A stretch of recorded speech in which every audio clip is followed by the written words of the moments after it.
एक समय की बात है। एक मानपुर नामक गांव में विक्रम नाम का एक प्रतिभाशाली युवक रहता था। बचपन से ही गणित में उसका दिमाग तेज था। कठिन से कठिन समस्याओं को वह चुटकी में सुलझा लेता था। स्कूल और कॉलेज में भी वह हमेशा अव्वल रहा। इस आसान सफलता ने उसे अहंकारी बना दिया। उसे लगने लगा कि वह सब कुछ जानता है और सीखने की कोई जरूरत नहीं है। कॉलेज खत्म करने के बाद विक्रम को एक बड़ी कंपनी में नौकरी मिल गई। शुरुआती दौर में तो उसका प्रदर्शन अच्छा रहा, पर जल्द ही उसे एहसास हुआ कि असल दुनिया किताबों के ज्ञान से बहुत अलग है। दफ्तर का काम अधिक जटिल था, नई तकनीकें सीखनी पड़ रही थीं और टीम वर्क का भी महत्व था। विक्रम के अहंकार की वजह से वह न तो कोई नई चीजें सीख पा रहा था, न ही सहयोगियों के साथ तालमेल बिठा पा रहा था। कुछ ही समय में विक्रम का प्रदर्शन गिरने लगा। उसके प्रोजेक्ट अधूरे रह जाते, मीटिंग्स में उसके जवाब बचकाने लगते। एक दिन उसे बॉस ने केबिन पे बुलाया। विक्रम के मन में घबराहट थी। उसे पता था कि बात उसकी खराब परफॉर्मेंस को लेकर ही होगी।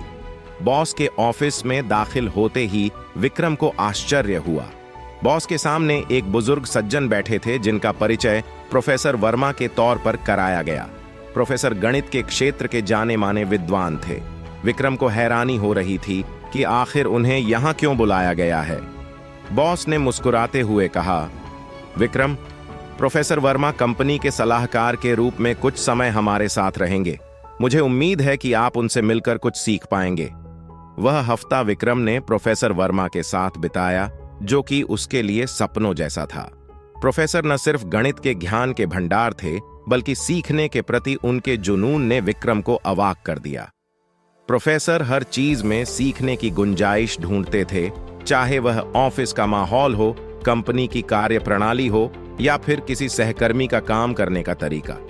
उन्होंने विक्रम को सिखाया कि असली ज्ञान किताबों से नहीं, बल्कि अनुभव और निरंतर सीखने की आदत से आता है। प्रोफेसर वर्मा के जाने के बाद विक्रम बदला हुआ इंसान बन चुका था। उसने अहंकार त्याग दिया और सीखने की राह पर चल पड़ा। उसने नई तकनीकें सीखीं, टीम वर्क का महत्व समझा और सहयोगियों से मिलकर काम करना शुरू किया। धीरे धीरे उसका प्रदर्शन सुधरने लगा। कुछ ही समय में विक्रम कंपनी के सबसे बेहतरीन कर्मचारियों में से एक बन गया। विक्रम की कहानी हमें सिखाती है कि सीखने की प्रक्रिया कभी खत्म नहीं होती। चाहे आप कितने भी सफल क्यों न हों, हमेशा सीखने के लिए तैयार रहें। अहंकार कभी भी तरक्की का रास्ता नहीं होता। हर व्यक्ति, हर अनुभव और हर परिस्थिति से कुछ न कुछ सीखने को मिलता है।